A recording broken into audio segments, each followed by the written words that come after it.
Hello everyone, welcome to my YouTube channel. आप सभी को स्वागत है हमारे आज के इस वीडियो में। फ्रेंड्स, इस वीडियो में हम लोग बात करेंगे रेलवे ग्रुप डी और एनटीपीसी से जुड़ी 4 बड़ी अपडेट के बारे में।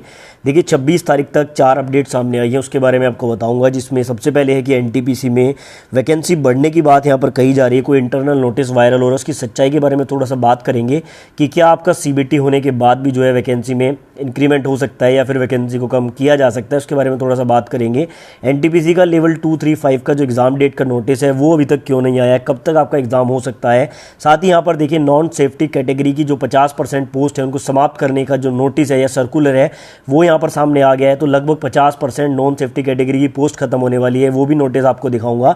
और फाइनली हम लोग बात करेंगे ग्रुप डी एग्जाम के बारे में। आप लोग बार बार पूछ रहे हैं कि सर ग्रुप डी का एग्जाम का नोटिस क्यों नहीं आ रहा है, तो उसके बारे में भी थोड़ा सा डिस्कस करेंगे। सारी जानकारी आपको इस वीडियो में मिलेगी। मेक श्योर की वीडियो आप एंड तक देखें और चैनल को अभी तक सब्सक्राइब नहीं किया है तो चैनल को सब्सक्राइब करके बेल आइकन को जरूर प्रेस करें। फ्रेंड्स, सबसे पहली जो अपडेट है या न्यूज़ है आप लोग कह सकते हैं वो है 50% जो आपकी नॉन सेफ्टी कैटेगरी की पोस्ट को समाप्त किया गया है, उसके रिगार्डिंग यहाँ पर न्यूज़पेपर में भी आया है और उसके रिगार्डिंग ऑफिशियल जो सर्कुलर है वो भी जारी किया गया है। ठीक है, तो पहले हम ऑफिशियली देख लेते हैं। देखिए 20/5/2022 को जो है ये सर्कुलर जारी किया गया। इसमें देखिए सब्जेक्ट आप लोग देख सकते हैं सरेंडर ऑफ पोस्ट, और यहाँ पर क्या कहा गया है, vide above referred letter dated 2/7/2020 it was advise to surrender 50% of existing vacancies in non safety category and railway PSU. देखिए जितनी भी आपकी रेलवे पीएसयूज है, रेलवे की जितने भी डिपार्टमेंट है, उसमें जितनी भी आपकी नॉन सेफ्टी कैटेगरी की पोस्ट आती है उसमें यहाँ पर साफ साफ बोला गया है कि 50% पोस्ट को सरेंडर किया जाए, समाप्त किया जाए। और यहाँ पर यह भी बोला गया है कि इन पोस्ट को जो समाप्त है वो कब तक किया जाएगा। देखिए यहाँ पर 31/5/2022 तक इन्होंने बोला है कि इसको आपको पॉजिटिवली लेना है और 31/5/2022 तक जो है इन पोस्ट को सरेंडर कर देना है। अब चलिए इस न्यूज़ को थोड़ा डिटेल में देखते हैं, वो आपको यहाँ पर समझ में आएगा। ये न्यूज़पेपर देखिए 26/5 का ये है। यहाँ पर दैनिक भास्कर में प्रिंट हुआ है, रेलवे बोर्ड ने कहा राजस्थान सहित देश भर में 50% पद खत्म किए जाए, विरोध शुरू। इसमें थोड़ा सा देखते हैं। रेलवे बोर्ड ने मानव शक्ति योजना निर्देशालय की ओर से पत्र जारी करते हुए सभी जोनल रेलवे एवं उत्पादन यूनिट के महाप्रबंधकों को निर्देशित किया है कि गैर संरक्षा कोटि यानी कि नॉन सेफ्टी डिपार्टमेंट के 50% खाली पदों को तुरंत खत्म किया जाए। इसके लिए रेलवे द्वारा 31 मई तक कार्रवाई करने का दबाव उत्तर पश्चिम रेलवे सहित सभी जोनल रेलवे पर बनाया गया है। जो नोटिस में बताया गया वही सारी बातें यहाँ पर लिखी गई है। 31/5/2022 तक जो है जितने भी नॉन सेफ्टी कैटेगरी के पोस्ट हैं उनको समाप्त किया जाएगा।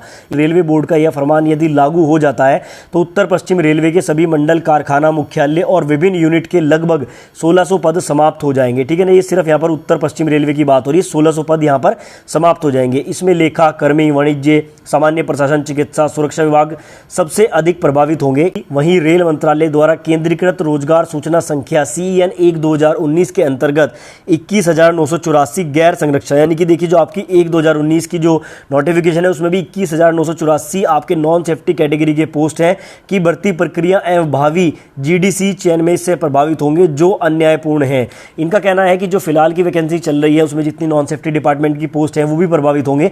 हालांकि मुझे ऐसा नहीं लगता कि वो प्रभावित होंगे, क्योंकि अगर पहले से पोस्ट आ चुकी है तो उन पर तो आपकी जो है एग्जाम होना है, उन पर तो आपकी भर्ती प्रक्रिया होनी है। लेकिन फ्यूचर में क्या है, यहाँ पर नंबर ऑफ वैकेंसीज कम होंगी, ये बात कंफर्म है। तो ये था आपका पहला अपडेट जिसमें 50% नॉन सेफ्टी कैटेगरी की पोस्ट को समाप्त करने की बात कही जा रही है। मैं आपको हमेशा एक बात बोलता हूं कि देखिए प्रेजेंट में जो वैकेंसी चल रही है रेलवे में, ये अब तक की सबसे बड़ी वैकेंसी साबित होगी। इसके बाद आपको फ्यूचर में कभी भी इतनी बड़ी वैकेंसी देखने को नहीं मिलेगी। ठीक है, यहां आपको डिमोटिवेट होने वाली कोई बात नहीं है। आपके पास चांस है, अगर आपने फॉर्म भरा हुआ है तो ग्रुप डी आपके पास है। ग्रुप डी में सिलेक्शन लेने के बाद जो है आप इंटरनल एग्जाम्स के द्वारा जो है अदर पोस्ट पर भी जा सकते हैं। एनटीपीसी आपके हाथ में है। फ्यूचर में आपकी ALP, RPF की वैकेंसी भी आएगी, तो कहीं ना कहीं इतनी बड़ी मात्रा में तो वैकेंसी नहीं आएगी, ये बात तो कंफर्म है। तो ये हमारी पहली आपकी जो अपडेट है वो हो गई। अब बात करते हैं कि एनटीपीसी में क्या वैकेंसी बढ़ने वाली है या फिर घटने वाली है। उसके रिगार्डिंग में यहाँ पर देखिए कल से मैं देख रहा हूँ कि कुछ नोटिस वायरल हुए, कुछ इंटरनल नोटिस आप कह सकते हैं। ये नोटिस आम पब्लिक के लिए नहीं है, इंटरनल डिपार्टमेंट के लिए, लेकिन ये वायरल हो जाते हैं। हालांकि पूरी तरह से ऑफिशियल है। यहाँ पर देखिए मैं आपको शॉर्ट में बता देता हूँ कि यहाँ पर कहा क्या गया था। देखिए होता क्या है कि जैसे आरआरबी होती है, आरआरबी एक डाटा प्रिपेयर करती है और डाटा प्रिपेयर करके वो मिनिस्ट्री को भेजती है कि इतनी पोस्ट कम है या फिर इतनी पोस्ट ज़्यादा है। ठीक है, तो यहाँ पर कुछ ऐसा ही डाटा शेयर किया गया था। तो पहले तो यहाँ पर जो मिनिस्ट्री है, आप लोग कह सकते हैं जो आपका मंत्रालय, उन्होंने मना कर दिया था कि जो फिलहाल की वैकेंसी है उसमें कोई फेरबदल नहीं होगा और जो आपकी वैकेंसीज हैं उनको रिव्यू नहीं किया जाएगा। लेकिन बाद में उन्होंने ऑर्डर किया किया है कि अपने अपने जोन में, अपने अपने आरआरसी में आप वैकेंसीज को रिव्यू करें और रिव्यू करने के बाद नोडल एजेंसी के पास भेजें, यानी कि जो चेन्नई आपकी है उसके नोडल एजेंसी, उसके पास आप भेजें और वहां पर जो है उनको बताएं कि कितनी वैकेंसी ज़्यादा है, कितनी वैकेंसी कम है। अब 24 तारीख में ही देखिए यहाँ पर जो साउदर्न रेलवे है उन्होंने एक डाटा यहाँ पर भेजा है और उन्होंने बताया है कि देखिए लास्ट जो रिव्यू हुआ था वैकेंसी का वो 1/1/2019 को हुआ था। देखिए 2019 के बाद जो है काफ़ी ज़्यादा यहाँ पर प्रमोशन भी होंगे, काफ़ी ज़्यादा आपके रिटायरमेंट भी होंगे, तो कुछ ना कुछ पोस्ट यहाँ पर वैकेंट जरूर बनी होंगी। तो रिव्यू करने को यहाँ पर कहा गया है कि सभी डिपार्टमेंट जो है, यानी कि सभी जितनी भी आरआरबी हैं वो अपनी नोडल एजेंसी यानी कि जो आपकी चेन्नई है उसको डाटा भेजें और उसको रिव्यू किया जाएगा। अब इसको देखते हुए क्या हम ये कह सकते हैं कि एनटीपीसी की भर्ती में जो पोस्ट है क्या वो इंक्रीज होंगी या डिक्रीज होंगी। देखिए पहला पॉइंट तो ये है कि यहाँ पर डिक्रीज होने के चांस बहुत ही कम है, क्योंकि वैकेंसीज तो वैकेंट है, ये बात कंफर्म है।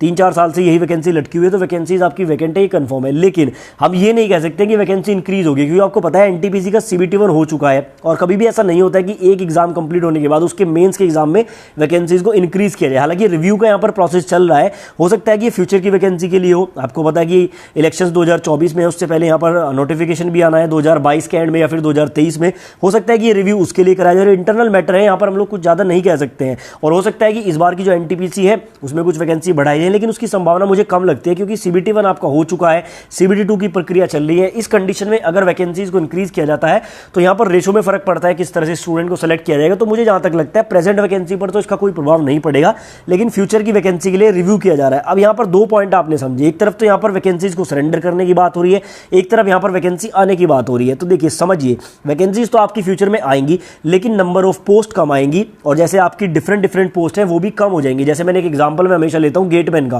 फ्यूचर में आपको ग्रुप डी में गेटमैन की पोस्ट देखने को नहीं मिलेगी। तो इसका मतलब ये है कि ग्रुप डी में वैकेंसी नहीं आएगी? बिल्कुल नहीं, वैकेंसी आपकी आएगी लेकिन उसमें गेटमैन की पोस्ट नहीं आएगी।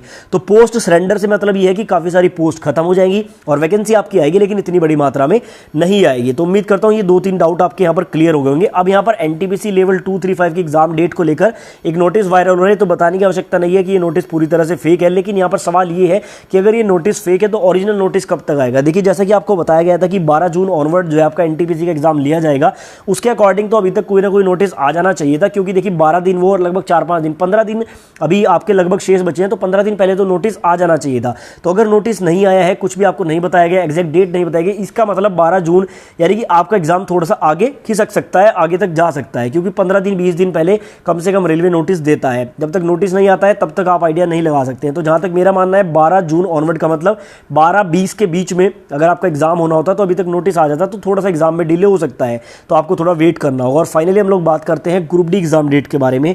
आप लोग बार बार कमेंट करते हैं ग्रुप डी के बारे में नोटिस क्यों नहीं है। देखिए ग्रुप डी का जो प्रोसेस है, आपका टेंडर जो डिसाइड हो रहा है उसका प्रोसेस चल रहा है। वेबसाइट पर जैसी अपडेट आता है कि आपका फाइनेंशियल बिड में कौन सेलेक्ट हुआ है, आपको पता लग जाएगा। और देखिए एक बात आपको मैं बता दूं, जैसी आपकी फाइनेंशियल बिड कंप्लीट होती है, टेंडर का प्रोसेस ऑलमोस्ट कंप्लीट हो जाता है। आपकी फाइनेंशियल बिड कंप्लीट होती है, टेंडर मिल जाता है। जिस कंपनी को टेंडर मिलेगा उनको काम पे लग जाना है। 1 महीने में वो लोग अपना पूरा सेटलमेंट, पूरी चेकिंग, जो भी उनके सॉफ्टवेयर जो चेक करते हैं वो, यानी जो भी उनके काम है वो सारे वो कर सकते हैं। तो पॉजिटिवली आपको जो है अपनी पढ़ाई पर फोकस करना है। जल्दी आपको ग्रुप डी के लिए भी अपडेट मिलेगा।